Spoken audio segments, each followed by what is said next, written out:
E aí, pessoal, tudo bem com vocês? Sexta-feira complicadinha, hein?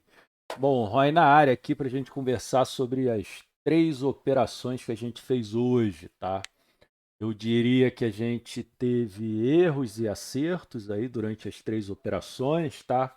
A primeira deu loss, a segunda a gente ficou no 0 a 0 e a terceira deu um baita gain, tá? Então eu queria conversar com vocês aqui sobre cada uma porque eu acho que vai ser importante para vocês entenderem a condução, entenderem qual foi o erro, tá? Na minha opinião, na primeira operação, tá?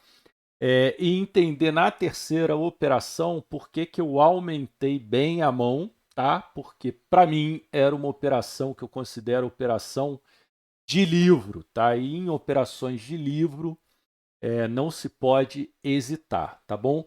Ah, Roy, como é que você sabe que é uma operação de livro? Porque eu tenho o meu diário de trades, onde eu anoto tudo, certo? E através deles eu faço uma estatística, eu acompanho, eu estudo, né? E em vez de focar só nos erros, eu também foco no que eu mais acerto. Então, através do meu diário de trades, eu consigo ver e montar a minha operação de livro, ou seja, aquela operação que realmente eu tenho uma leitura fantástica, que tem bastante confluência, que é uma operação com praticamente 100% de probabilidade de dar certo, tá? Claro que no mercado nada é 100%, mas essa operação realmente faz toda a diferença, tá bom? Então chega de blá blá blá, vamos aqui para o gráfico, tá? Então, pessoal, olhem só esse primeiro candle aqui de abertura, tá? Como é que a gente chama esse candle, né? A gente chama de gap trap, ou seja, é um candle que tem a abertura abaixo da mínima de ontem, ou seja, a mínima do dia anterior, tá? E ele tem o seu fechamento próximo da máxima, tá? Então, um tique acima da máxima é a entrada da estratégia que a gente chama de gap trap, tá bom? É uma estratégia que tem 80%, mais ou menos, 75 a 80, né, de probabilidade de dar certo, tá? Mas tudo depende do contexto, tá? Era um gap trap bonito, tá? Mas o contexto aqui, ele estava meio complicado, então eu fiz a entrada no gap trap com aquele pouquinho de hesitação, né? Por quê? Porque você tinha aqui, tá? É, deixa eu botar no 120 aqui para ficar mais claro, né? Você tinha aqui o pivô do 120 acionado e você tinha aqui o pivô do 15 minutos acionado, tá? Então, ambos os alvos ainda estavam muito lá para baixo, tá? Então, era um gap trap bonito. Você colocar no volume, né? Tinha um volume relativamente igual à média, tá? O estocástico estava quase entrando na sobrevenda, tá? Não tinha IDP para baixo, só IDP para cima, tá? Então realmente era um gap trap que você tinha pós e contras. Outra coisa contra, a banda estava acabando de abrir, tá? É diferente de quando você já tem uma banda aberta, tá? Então a banda acabando de abrir, então era outro fator que poderia ir contra, tá bom? Mas tudo bem. A gente tomou a decisão de fazer o gap trap e eu particularmente tomei a decisão de colocar o stop, um stop de cutucada, porque você tinha o candle gatilho abaixo do stop do gap trap e você tinha aqui também o canal, um fundo de canal que ele respeitou muito ontem, tá? Esse canal aqui, vocês analisarem, ó, ele vem lá de trás e ele está sendo enormemente respeitado, tá? Então essa foi a decisão do stop de cutucada. Mas em gap trap, pessoal, não se faz stop de cutucada, tá? Por mais que você tenha alguma coisa abaixo aí que trave, né? E se ultrapassar, vai estopar os comprados e a tendência é que vai embora. Mas tudo bem, fizemos aí. Outra coisa que a gente fez aqui foi traçar a retração desse candle para trabalhar possíveis defesas, tá? E vejam que a retração de 50 coincidia com esse candle gatilho do 120 minutos, tá? Bom, deu a entrada, né? Deu a entrada, vocês veem aqui que, né, acionou o gap trap, mas voltou tudo. Só que nessa volta aqui, pessoal, tá? A gente trabalhou muito bem todas essas defesas, ó, vê que bateu até na 38, tá? Então aqui a gente fez algumas defesas em que o médio ele acabou vindo, tá? Aqui para baixo com essas defesas, tá?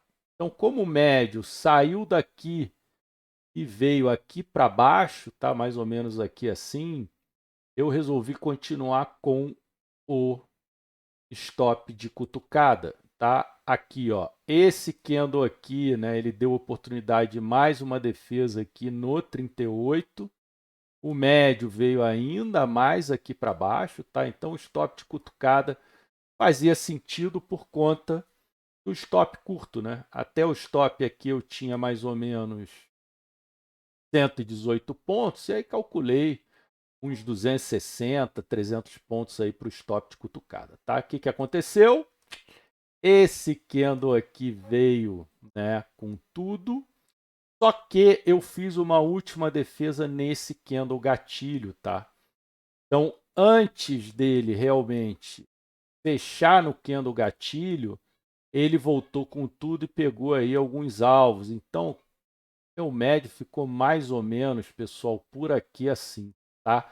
E aí, no próximo candle, eu estopei na mínima do candle 4, tá? Então, foi um stop aí de mais ou menos 140 pontos, tá? Um stop aí que dá mais ou menos, deu R$ 1.000 e poucos reais de stop, 1.100, 1.200, se eu não me engano. Totalmente tranquilo para o tamanho de mão que eu opero, tá bom? Feito isso, ó, vejam que ele bateu aqui no canal, né, e rejeitou realmente ir para o canal, tá? E essa linha fúcsia, pessoal, aí é que vem realmente as leituras, né? Essa linha fúcsia, tá? Ela é um suportaço do gráfico diário, tá? Olha só, você pegar o gráfico diário, olha aonde está essa linha fúcsia, tá? Ela é a mínima desse candle 169, tá? Então seria muito difícil passar daí, tá? O que aconteceu? Deu esse trap, uma baita defesa, tá? O que, que eu fiz? Eu falei que vou fazer um take aqui de 20 até a VWAP, tá? De 20 pontos, tá?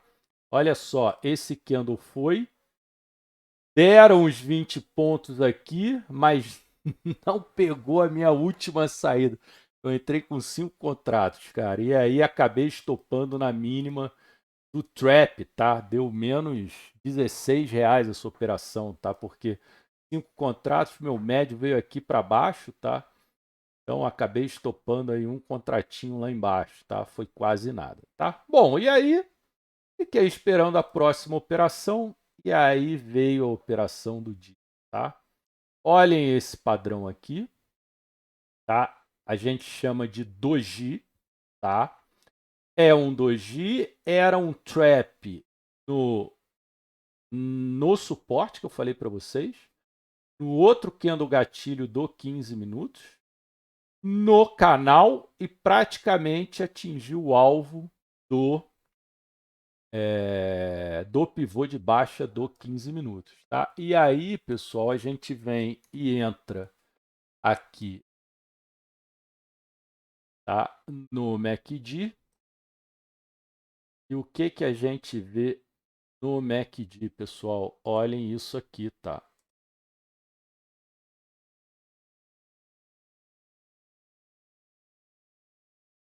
A gente vê o quê? Uma baita divergência de alta, fundo, fundo, fundo, fundo, fundo, fundo, tá? Então lembre-se, quando você tem uma divergência dessa num ponto muito importante, tá?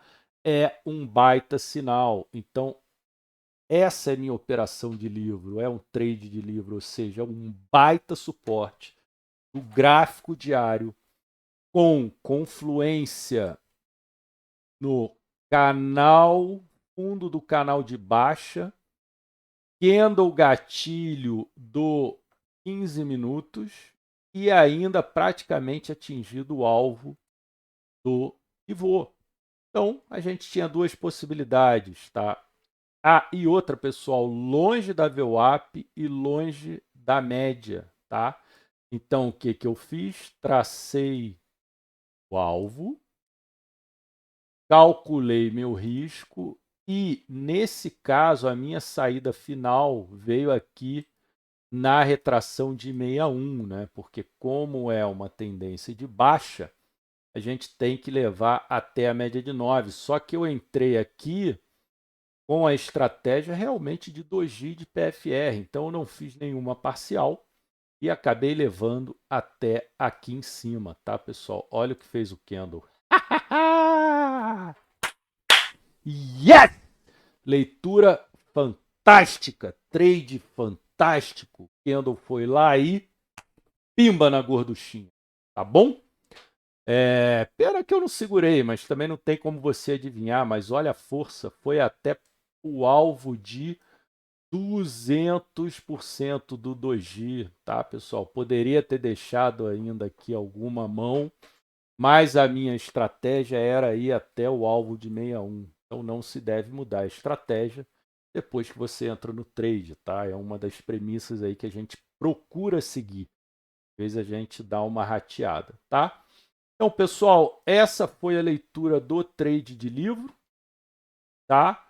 Ou seja, um baita doji num baita suporte com uma baita divergência do MED, tá bom? E aí não dá para hesitar, calcula o risco e manda ver. Tá bom, galera? Então, vocês terem uma ideia, nessa operação a gente fez a meta de 5 dias, tá? Porque trade de livro eu realmente aumento a mão, tá? Não dá para perder, tá bom? Um excelente final de semana a todos. Tchau, tchau.